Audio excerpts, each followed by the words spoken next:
स्वागत है आपका ब्रेक के बाद और आप देखना शुरू कर चुके हैं शेयर बाजार सबका अधिकार। बचत करना हम सबकी आदत में शुमार है, लेकिन इस बचत का निवेश हम कहां करें, किस तरीके से करें, ये बड़ा सवाल है और ये सवाल हमारे और आपके मन में अक्सर उठता है।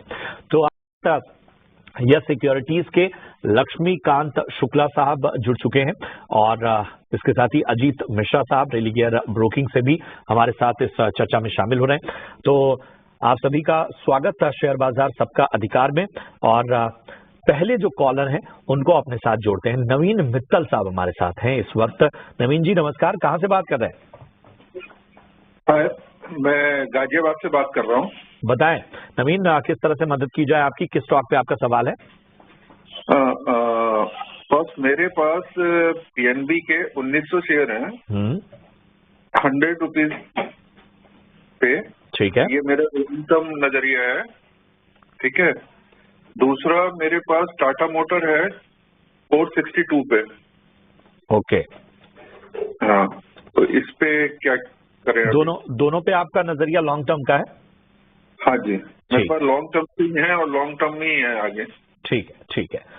पीएनबी 100 रुपए के भाव पे खरीदा है अजीत जी, और टाटा मोटर्स इन्होंने खरीदा है 462 के स्तर पे। दोनों स्टॉक में इनको मुनाफा कहीं ना कहीं होता हुआ लॉन्ग टर्म इन्वेस्टर हैं। बताइए क्या राय होगी?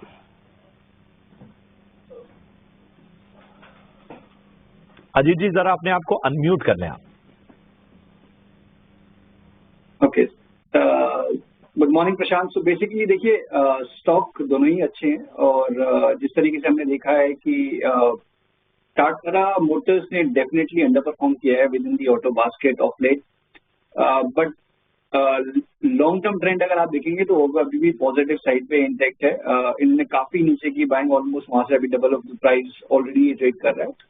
बट स्टॉक में पोटेंशियल है कि जो कुछ एक challenges related to demand in China, जिसका एक फैक्टर काफी इंपॉर्टेंट रहता है टाटा मोटर्स के लिए, वो भी कहीं ना कहीं सबसाइड होता हुआ दिख रहा है। तो ओवरऑल डेफिनेटली यहाँ बने रहना चाहिए।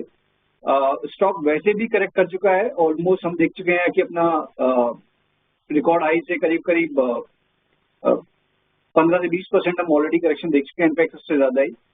और अब स्टेबिलिटी आती हुई नजर आ रही है 800 के रेट के पास। तो मुझे लगता है कि नियर टर्म में 950 से लेकर 1100 का जोन वो एक पहला हर्डल जरूर हो सकता है।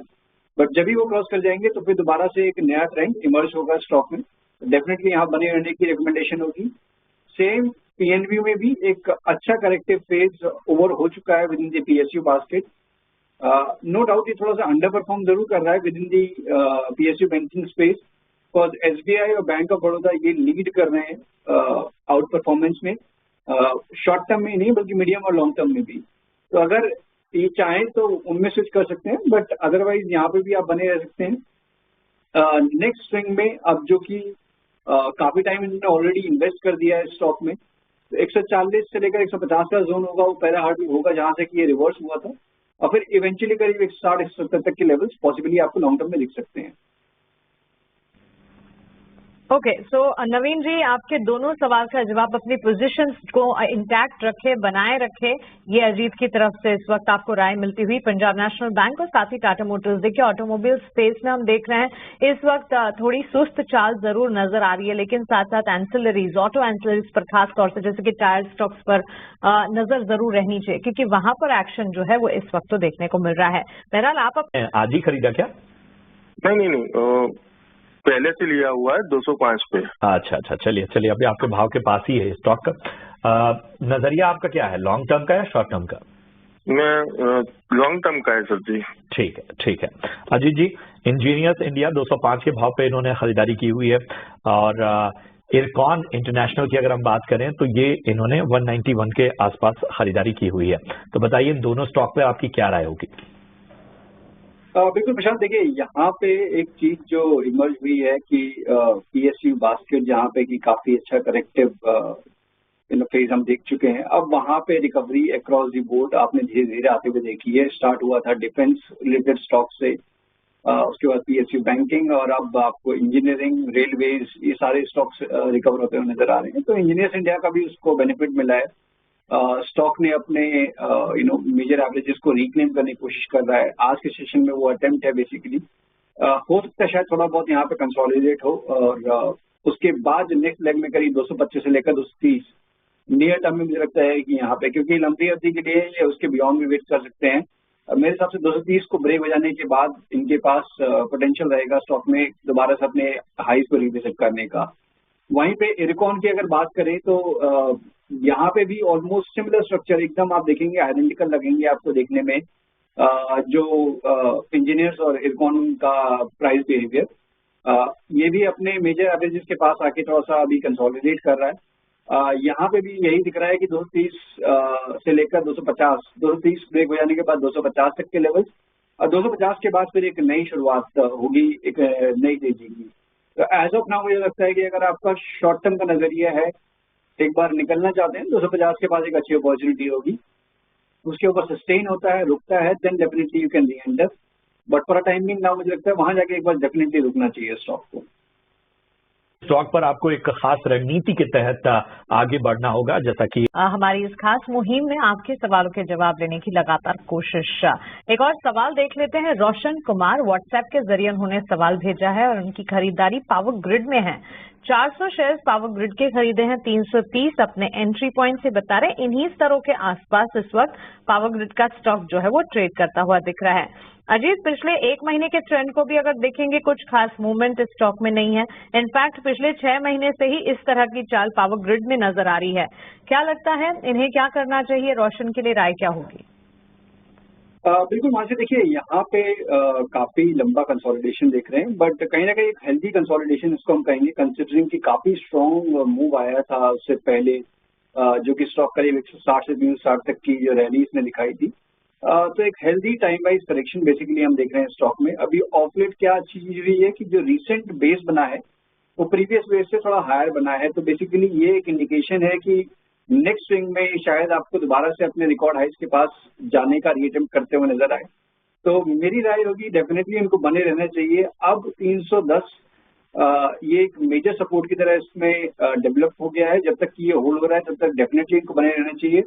बट स्टॉक क्योंकि ग्रेजुअल मूवर है, हाई बीटा काउंटर नहीं है, तो आपको टाइम देना होगा। तो मान के चलिए कि 1 से 2 महीने का अगर आपका नजरिया है, तब आपको 348 360 तक के लेवल्स आने वाले टाइम में देखने को मिल सकते हैं इसमें। ठीक है, तो पावर ग्रिड पर ये रणनीति आपको मिलती हुई। बढ़ते आगे, दीपक है हमारे साथ जयपुर से। दीपक गुड मॉर्निंग, बताइए क्या है सवाल आपका? Good morning sir. सर मेरा सवाल एयू स्मॉल फाइनेंस पर है। मेरे पास अराउंड 110 शेयर्स के आसपास है जी, और मेरा नजरिया 6 से 12 महीने का है। ठीक है। आप एक बार फिर से जरा करेक्ट कीजिए, आपके पास 150 शेयर हैं या 110 शेयर है? नहीं सॉरी, 110। ठीक है, 110 शेयर हैं, ये हम ठीक करेंगे। और बाइंग प्राइस आपकी 607 रुपए ना? हाँ जी हाँ जी। ठीक है ठीक है ठीक है। नजरिया आपका क्या है, एक बार फिर से बताइए। 6 से 12 महीने। 6 से 12 महीने का। चलिए, आज हम जो फाइनेंस शेयर हैं उनमें साफ तौर पर एक बेहतरी देख रहे हैं। और आप देखिए आज लगभग 1% से ज्यादा की तेजी एयू स्मॉल फाइनेंस बैंक में। अजीत जी बताइए क्या राय होगी? 6 से 12 महीने का नजरिया, 607 रुपए पे इन्होंने खरीदारी की हुई है, थोड़ा ऊपरी स्तरों की इनकी खरीदारी है। बिल्कुल प्रशांत, देखिए यहाँ पे इस स्टॉक में एक चीज ये हुई है कि इनफैक्ट मैं देख पा रहा हूँ 2021 से लेकर अभी तक एक ट्रेंड में आपको फंसा हुआ नजर आएगा, रेंज में फंसा हुआ नजर आएगा, जो कि करीब 550 से लेकर 750। तो उसमें 2 बार अटेम्प्ट हुए हैं ऊपर की साइड के निकलने के। अभी हाल फिलहाल में इसने अपने लोअर बैंड को रीटेस्ट किया है, तो पोटेंशियल यही है कि एक बार आपको दोबारा से 650 पहला, उसके बाद करीब 720 730 तक के लेवल्स आने वाले टाइम में नजर आएंगे। तो यहाँ पे मेरी रिकमेंडेशन होगी जब तक कि 560 के लेवल्स को ये होल्ड कर रहा है क्लोजिंग बेसिस पे, डेफिनेटली आपको बने रहना चाहिए। टाइम जरूर लग सकता है, बट 650 से लेकर 720 तक के लेवल्स हमने बात की, वो पोजिशन ही आपको देखने को मिल सकते हैं। But with in the banking space हमको लगता है कि शायद अगर आप जहाँ पे कि अलाइंड है बैंकिंग इंडेक्स के साथ, उनमें इन्वेस्ट करेंगे, जैसे कि एक्सिस, ICICI, HDFC, तो बेटर रिटर्न हो सकते हैं इन कंपैरिजन टू एयू। सो सिर्फ और सिर्फ इस स्टॉक को नहीं, इसके साथ इनके पेयर कंपैरिजन पर भी एक नजर होनी चाहिए। और इस बीच आपको हम बता रहे हैं जिस तरह से आरबीआई की तरफ से लेटेस्ट अपडेट और आरबीआई के नए गवर्नर की खबर आती हुई दिखी है, लेकिन आरबीआई गवर्नर के तौर पर शक्तिकांता दास जी की आखिरी प्रेस कॉन्फ्रेंस कुछ ही क्षणों में आपके स्क्रीन पर हम लेकर आएंगे। आज 11:30 बजे ये प्रेस कॉन्फ्रेंस होगी। लेकिन इस बीच एक और सवाल देख लेते हैं, और सवाल सौरभ पांडे का है। इन्होंने व्हाट्सएप के जरिए हमें बजाज ऑटो पर अपना सवाल लिखकर भेजा है। 50 शेयरों की खरीद इन्होंने की है। अजीत, 9,500 के एंट्री लेवल्स बजाज ऑटो में सौरभ अपने बता रहे हैं। करंट मार्केट प्राइस 9,000 के इर्द गिर्द। अभी थोड़ी देर पहले ऑटो स्पेस को हम डिस्कस भी कर रहे थे। मिक्स बैग जरूर है, ऑटो बिक्री के डेटा भी और ऑटो सेक्टर भी। एंसिलरीज पर जरूर फोकस है, वहां पर मोमेंटम है, लेकिन बजाज ऑटो डाउन ट्रेंड इस वक्त नजर आ रहा है। बिल्कुल मानसी, देखिए काफी एक्स्ट्राऑर्डिनरी परफॉर्मेंस थी with in the auto space. Specially अगर हम बजाज ऑटो की बात करें तो एक टाइम पे हर दिन आप देख रहे थे स्टॉक को ऊपर जाते हुए। तो एक यूजुअली इस तरीके के मूव के बाद एक करेक्टिव टोन आना वो एक नॉर्मल है। और मेरे हिसाब से अब ये 9,000 का से लेकर 85-100 का जो जोन है, ये एक कंफर्ट एरिया होगा जहां पे जाके स्टॉक को थोड़ा सा पॉज, जैसे कि हम देख भी रहे हैं कि स्टॉक ले रहा है। और शॉर्ट टर्म ड्यूरेशन में अगर आप देखेंगे तो ओवरसोल्ड है, एक्सट्रीमली ओवरसोल्ड है। इसके लिए भी बीच बीच में आपको बाउंस देखने को मिल रहा है। बट रिकवरी के केस में भी रिकवरी थोड़ी सी ग्रेजुअल होगी, जैसे कि हर लेवल के पास आप जाके आपको थोड़ा टाइम स्पेंड करना पड़ेगा। 9,500 10,000 का जोन है, तो ये मुश्किल थोड़ा सा रहेगा इस स्टॉक के लिए क्रॉस करने के लिए। तो मेरा जो इसमें रिकमेंडेशन ये होगा कि एज ऑफ नाउ आप बने रहिए, 8800 का एक स्टॉप लॉस जरूर मेंटेन करिए। और रिकवरी के केस में एक बार 9,500 से लेकर 10,000 के बीच में जहां भी आपको एग्जिट का मौका मिले, वहां से एग्जिट करके आप स्विच कर सकते हैं M&M, आइशर, जो कि आउट परफॉर्म कर रहे हैं विद इन द सेक्टर, और अभी भी आउटलुक उनका पॉजिटिव दिख रहा है। तो चलिए, ऑटो स्पेस पर बजाज ऑटो, इसके अलावा भी आपके लिए पूरे सेक्टर और स्टॉक स्पेसिफिक के स्पेस पर राय। अजीत, शुक्रिया आपका हमारे साथ जुड़ने के लिए, सवालों के जवाब देने के लिए और मार्केट पर अपना आउटलुक हमारे साथ शेयर करने के लिए। शेयर बाजार आपका अधिकार को हम यहीं समेटने जा रहे हैं, लेकिन थोड़ी ही